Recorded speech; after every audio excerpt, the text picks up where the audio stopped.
Struggling to stay up to date with social media? Do you want to get ahead online? You're in the right place. Welcome to the Public Sector Marketing Show, the podcast for public sector professionals who want to elevate their digital communications. Here's your host, Joanne Sweeney. Hello and welcome to Season 6 and Episode 96 of the Public Sector Marketing Show. Are you surprised that I'm going to talk about TikTok again? Well, you shouldn't be. They recently released their 2024 TikTok Trends Report, and there's so much gold in it that I decided that I would share it with you because, of course, I've read it.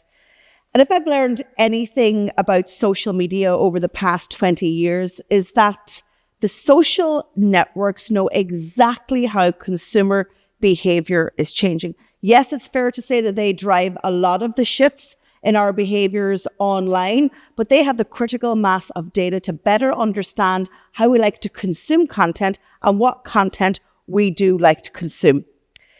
And because there are many government and public sector agencies still banned from using the app, I decided that we should do a show on the Trends Report anyway, because there's lots to learn that we can bring over to Instagram and Shorts. So let's dive in.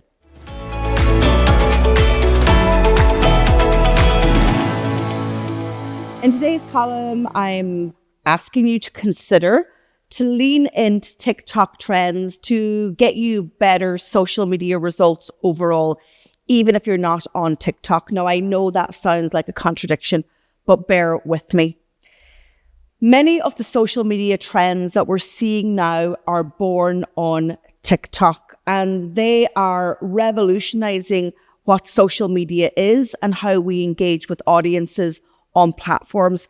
In fact, their creator program is bigger than any other social network, and they're really encouraging their creators to be the driver of the growth of the app and also user engagement.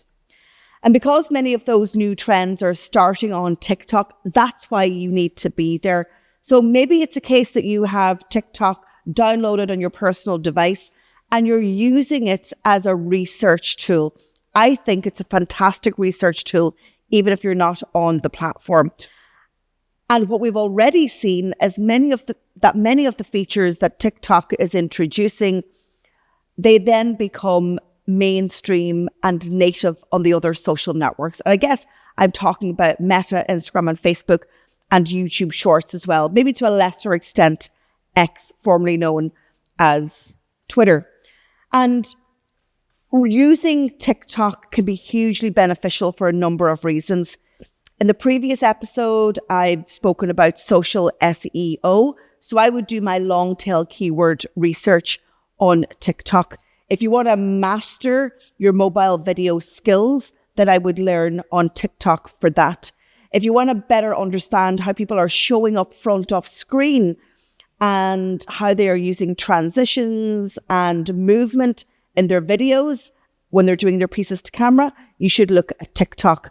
And then also looking at sonic trends, so that's leaning into sounds and to music. They're all born on TikTok. So even if you're not using TikTok for work, you 100% should be using it as a research tool. So let's move on to the consulting segment and find out about the trends for 2024.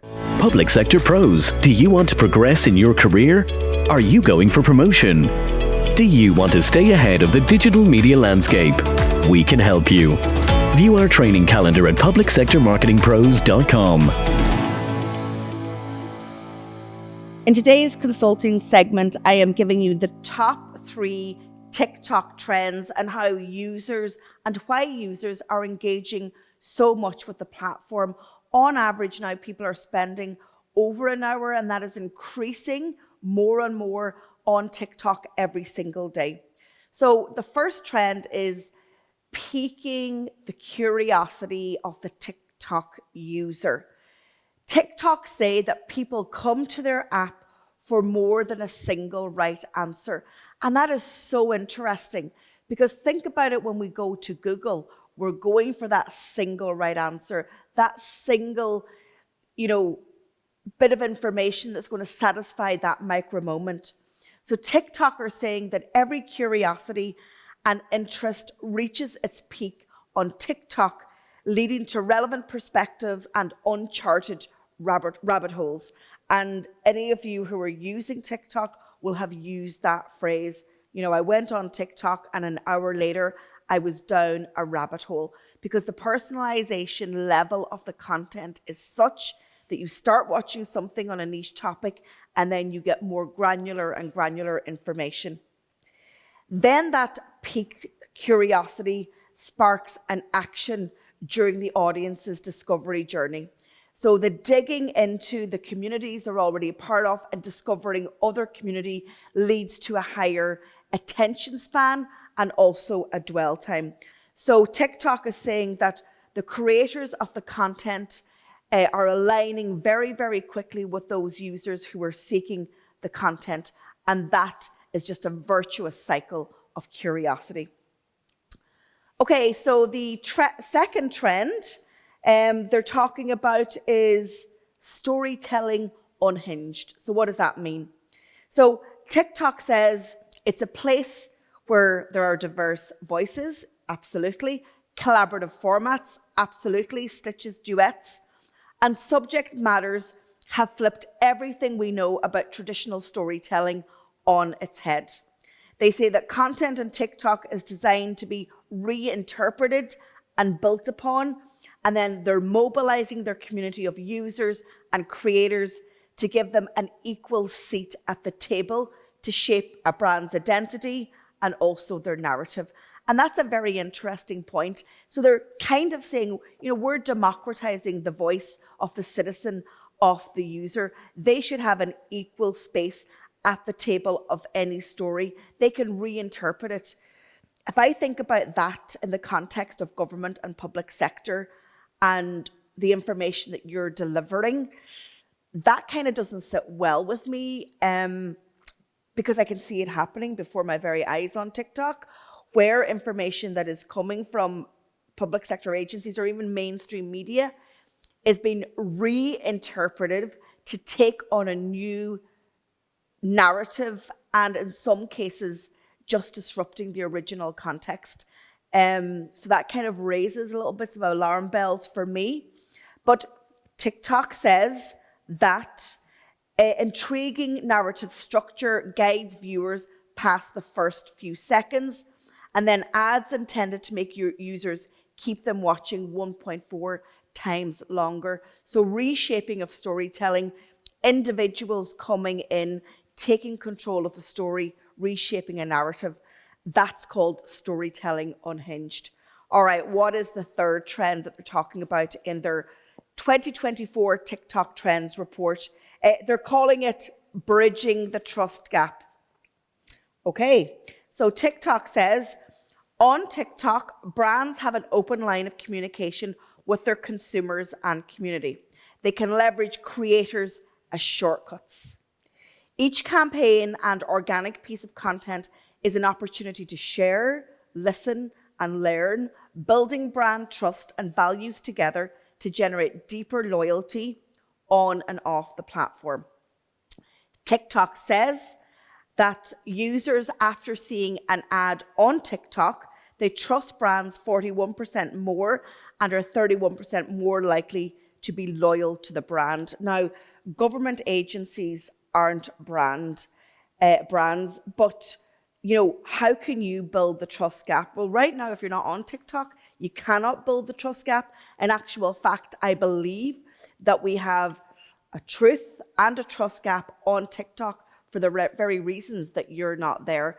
And that leads me to ask the question again, is 2024 the year that you're going to be there? Because the longer that you are absent, the longer that the narrative and your stories are going to be reinterpreted, reshaped, and more unhinged.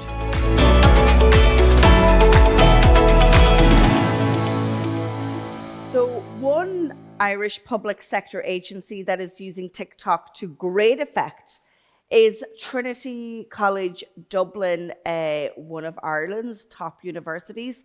And I speak to Sharon Campbell, who is their Deputy Head of Communications, And we discuss the TikTok trends. We also discuss the importance of TikTok for the university and engaging with their youth audiences and how she's navigating the changes in those TikTok trends. So have a listen. Sharon Campbell, thank you so much for joining me on the Public Sector Marketing Show. Hi, Joanne. Good to see you again. Listen, you have been Deputy Head of Comms at Trinity College Dublin for many years, and I'm not going to call out how many. You can do that yourself. Thank you. Thank you. And vast experience in social media. In fact, we met initially at a social media conference, and I'm going to guess it's 7 or 8 years ago. But how has social media changed in the last 5 to where it is now, and what your job entails? A digital and social landscape is one of the most fast changing areas. We all kind of know that, and it goes through different eras. And I think and if I have to say the word, the pandemic or COVID, it had kind of slowed down a little bit, was in the back of people's minds a little bit, and then that brought it to the fore again with communicating to groups digitally, because we couldn't create, large messaging to audiences that we needed to get messages out to. For us, it was very much relating to the students who were then studying at home, etc. And then it came to the fore again. It was all buzzy, and then there's been another slight change. More than a slight change in the atmosphere that's around some of the platforms, some more than others. There is a lot more negativity, a lot more, some of say, environment of hatred, which isn't, very pleasant, and it's putting people off social media and engaging in it, which is understandable. But also that gives power to those people that are spreading that message when people pull back and don't engage on it. And we in Trinity, we find that we are getting a lot of on some certain content, a lot more negativity and I suppose hatred messages, which isn't very nice. And I do know from speaking to colleagues or counterparts in other universities as well, they're experiencing the same. So, but I do feel that it's our responsibility to kind of not let them take over and to share the messaging that is required out there. And that's, I suppose, what their aim is really to push back and to make people silent, etc. But it's very important that we're heard, that Trinity and students and opinions are heard. And so this episode is all about TikTok. So let's jump into that. Now, you guys, it's fair to say you've been early adopters on TikTok, and before there was any call for, government agencies not to have TikTok accounts, you guys had grown a phenomenal following and, a huge position in the Irish TikTok market and within higher education. So tell us about your TikTok accounts. So we have one main central account that we in the central comms office run. We have over 750,000 likes, which is fantastic and growing constantly. We see kind of ebbs and flows to that. We have over 15,000 followers. So it's very different to other platforms where the likes are actually the more important engagement rate than the followers, and that's, even speaking to the audiences or the people that use it. We use a lot of focus groups and our student ambassadors to gauge what to put out there. It's about kind of the likes and not about the people specifically following you. And that all leads back to the whole For You page. So we don't jump into things very quickly. We kind of bide our time a little bit. We saw that it wasn't going away. We decided to dip our toe. Actually, I was looking back there, 2019, which is a good while ago. And again, the content is very student-led. We started it with some of our student ambassadors, and that's how we run it, is with our student ambassadors. And they feed into us about what's trending, what's the good content. So we try and find a balance there to put out fun content and the memes and the music trends, etc. And then the helpful information to our current student body about what's happening on campus, but then to our prospective student body, which I would say is kind of our our largest audience, and they and we talk about the Trinity student experience and do days in the lives. We show open day experiences on it. Holly festivals, which are international festivals by our student societies, etc. It's not really used for operational purposes at all. It's really for communicating what student life and what life is like in Trinity. And is it fair to say then that those student ambassadors are almost like Mojo's mobile journalists on the ground, and Absolutely. editorial control? And we'll put up my hand. We couldn't really run TikTok and have a successful account without the students. I have a kind of a line of thought, and I say this to other staff that say, if I think that something is funny, it really shouldn't go up there. Okay, so and I have my own kids are around that age. My daughter is heading to university next year, doing the Leaving Cert, so she's kind of, they're like mini focus groups, herself and her friends as well. And it's really important the content is generated specifically for your audience and what you're trying to achieve on it, and it's very different to the other accounts, other platforms, and what you can put on it. And thinking about other public sector comms professionals, and many of them, and so do I, that's probably their challenge. If they're not in higher education, if they're in local government, if they're in national government, if they're in public health, if they're in enterprise, they can't really be the voice of the account. You really need to put your audience at the center of it. So it is more challenging, right? I think you have to look at what you are trying to achieve. Do you have an audience on TikTok? Okay. And then you have to say, well, what do I want to achieve what can I achieve, or we can achieve by being there? And is there a point? We say that about all platforms to anybody in the university who wants to set them up, really. Anyway, that's a key. And I think there's a couple of we're very lucky. We have students that assist us with that and content. And there are other organizations that do that, and other individuals that want to kind of get to that younger Gen Z, Gen Alpha audience, and reach out to them with their messaging. Other areas that are similar that I think do really well are the World Health Organization. I think they're fantastic. And also I think there's I'm trying to think of the other one, there's the economic, off the top of my head, and I can't even remember it. The World Economic Forum. The World, thank you very much. I'm having a bit of World Economic Forum, and they have very serious topics to talk about. And again, the World Health Organization during COVID would have again the time when they built up, and then the World Economic Forum, but they still managed to deliver very good messaging in that platform. And I think but they have a different approach to it. We are very much user generated by the students' content and showing student life. The others use video and in a different way, created video that to deliver their messages. A lot of B-roll and things like that. So they do take a different approach, but it's very successful for them. So you say that the students are very good at kind of directing you in terms of trends, or understanding what's cool and how they can wrap the Trinity story around it. There must be a huge level of trust between you and those ambassadors and those content creators. They're effectively your influencers. They are. So we build a relationship with them, that we do a recruitment drive every year, and some people work out, some people don't. But we've been very lucky with some amazing people who really just have a flair for it. And actually, even within the group of student ambassadors, different people have different talents for different platforms. So we've had in the past, some of them have a real flair for TikTok, and it does, even among themselves, that's a factor. And some of them then would have a great flair for Instagram stories, and for taking photographs and doing days in the lives, and even just being on camera and doing video to camera, and who's comfortable doing that. So we do train them.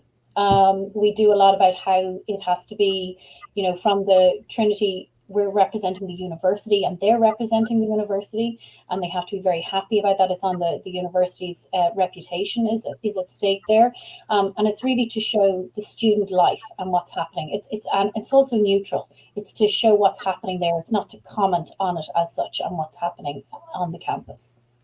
So you say you do a recruitment drive. So this is very much a real gig. There's maybe a stipend involved for their time. They get for training. Yeah, it's a paid role. Yeah. Yeah. I mean, that's just formalize it and creates those rules of engagement and those boundaries, like really easy for you then to manage, I guess. Well, I suppose they have their times allotted, and we have what we need to get done. We get a lot of messages at all sorts of nighttime hours. They work very different hours than we do, but we have to understand that as well. That's their free time, and coming into exam time now, it'd be harder to tie them down and get them to engage and do content. And we have to plan for that in advance, So, it's myself, and we've two other team members, Andrea and Karen, and it's really kind of between the three of us. We manage the team of. We had 6, and it kind of flows up and down. And I think we might have 8 now, but some are more active than others, and they will, they'll fade away kind of during the exams, and then they'll go away for the summer. And we'll have to make other plans. We've got more postgraduates involved in the last couple of years, which has really helped. They're represented now more, and there's more content that's relevant to them. They're a huge body of the student community, but they're also around at different times of the year, and we have to plan for that. And again, it's only one aspect of the whole content plan for social media. For sure. Yeah, we're only talking about TikTok. And, TikTok can be kind of risque if you want to lean into those trends. Have you had to say in some instances, no, folks, that's just crossing the line. It's too risky Absolutely. for me. It's my job on the line. So there has been a couple of those, and a couple of them that have actually worked out. And there's always the Shrek dancing one that I suppose our first kind of viral trend. And we had a great student working with us, Callie. She was an ambassador and did this, and I was like, I don't know where this is going to end up or how this is going to go, but it actually was a bit of fun in the end, and everybody thought it was great, and that was kind of our first trending piece. But then we also have kind of on serious subjects. So a couple of our most viral videos have been around International Women's Day. Actually, the first one was 2022 when we had our first female provost. And I suppose it goes back to the history of the historical aspect of Trinity being Ireland's oldest university. And when women weren't even allowed be students or enter the campus, etc. And one of the old provosts, president of the university at the time, said there won't be women allowed over my dead body. Again, I think it was Callie who did the video about that, and it was a meme, a musical meme, and it created a huge amount of conversation internationally. I have never seen on a platform the amount of engagement and discussion around a topic. So, and it was around the early days of that whole legacies issue, because we would have that statues, and Trinity is is involved in that a lot because we have so much history. But it was really interesting to see the commentary, the global commentary on that, and the pitching. I think we had nearly 1 million, over 875,000 likes or views on that video. Wow. So that's huge. And the nearest one to that is just over 400,000. And again, that's from this year's International Women's Day with the same statue and a kind of so it actually, there is, a kind of a trend there where people are, that's a particular issue that people engage with. And that's where we go out and we create content where we're relevant and have something to say, but also talk about the history of the university. The other ones are about, the other most viral ones are about the seagulls, which are the things that are the most feared characters on campus. They come for your lunch and your food, but they're fun stuff as well. So it's kind of a balance, but it is a very interesting platform where people think it's really about jokey stuff, but there is also very serious conversations happening there as well. So, you've got 5 years of TikTok experience under your belt. Sharon, for those, there are so many of your colleagues in Ireland's public sector and abroad who are really only going to be starting out on their journey or who are thinking about it. What are some tips that you can give them? Well, definitely you need to look at how you can engage with the audiences that are there. There's no point in putting out content that you think is relevant or that you think is going to engage people. It has to be built for the platform itself, and it's very different content than doing a video, say, for that can and sometimes we can multi-purpose now content to go on to Facebook and LinkedIn and Twitter, and the same video will carry on them. It won't work for you on TikTok. If you have a base there, we do kind of balance our content where we have to build up our engagement and our relationship with our followers with content that they will engage with, and then we can kind of include some other material that may be like a real type of content that has been on Instagram. But generally, to really draw in attention, you have to engage with them on their terms, and it requires a bit of research. And if you don't feel, if you need to have an understanding of it, or you need to gain, try focus grouping with audience people that are relevant out there, and getting to the nub of what they want to hear from you and how they want to hear it. Yeah. And I always think that one of your best tips, and we've spoken about it, is get a mojo team. You don't have to be the creator. Maybe it's time as the head of comms or deputy head of comms to be the editor and to get an editorial team and a group of creators behind you, because it's a very different animal. That works for us in a lot of areas when we're even now with research, and on other platforms. It's the researchers that create, that we do the videos with. They deliver their message. They're the best people for it to share it, and we are the people in the background, and that's the way it is. And it's really about considering your audience and what the audience wants and how you share your message with them. Like, and if it's relevant. It really has to be relevant. There's no point in you being on TikTok if it's not relevant to the audience out there. Yeah, so hugely relevant for Trinity. I guess your next milestone is like hitting the 1 million likes mark. Who knows? Yeah, absolutely. I suppose we kind of, they're kind of vanity figures, that way. Yeah. We like to see about who's engaging with each specific post, and each post has its own aim to achieve, whether it be information, what time of the year it's posted. So we do drill down to each individual post as well and look at what it's achieving. And it's, no matter how many followers you have, it doesn't matter. You could have 1 million followers, but nobody engaging with your content. And I think that's true for any of the platforms if people aren't seeing it. I think with TikTok, I think it is going to be there for kind of the long run. So we have to really kind of see about where it's going and what its next move is, and move into that. We started, instead of doing some videos, we've done carousels, which are kind of like what are done on Instagram. We've changed over it by doing some of our days in the lives that the students used to do by video. They've done it in carousel format, and we test things out. Testing on social media is so important as well. That you dip your toe in, and you might put yourself out of your comfort zone a little bit and try something new. If it works, it works. If it doesn't, it doesn't, Yeah. Always a mind of insight, Sharon. Thank you so much for joining us. And give the TikTok account a plug. What's the handle? Is it Trinity College Dublin? Trinity College Dublin. And even if you want to have I leave you with the message that anybody wants to type in TikTok and Shrek, and even that has gone down in history because somebody in the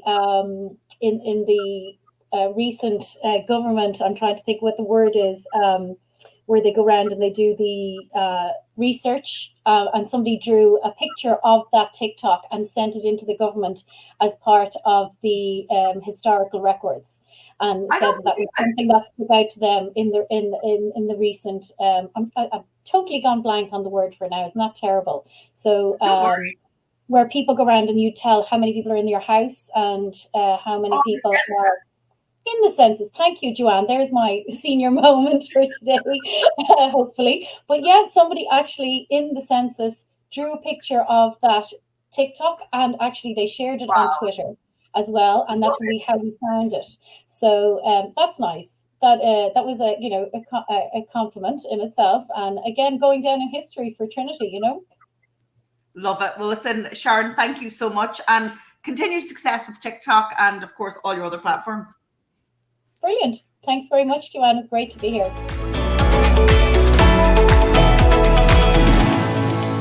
So if TikTok is one of the social networks that you want to master this year, I have TikTok included in 2 of my courses. We have the Social Media Bootcamp. We also have the Professional Diploma in Social Media. But then I touch on it in our 3rd accredited program, which is the brand new Professional Diploma in Digital Communications. You can check out those courses and the modules on our brand new website at publicsectormarketingpros.com. And just a little reminder that if you haven't got a copy of my book, the 2nd edition of Public Sector Marketing Pro, the definitive guide to digital marketing and social media for your sector, you can get a copy on Amazon. And if you prefer to listen, you can also tune in to me on Audible, where I am reading the book. So that's it for this episode. I will see you on the next show. If you enjoyed this episode, please share with a public sector pro you know. Don't forget to subscribe, rate, and review on your favorite podcast platform or on YouTube. For more free resources, details of our upcoming training courses and consulting options, log on to publicsectormarketingpros.com.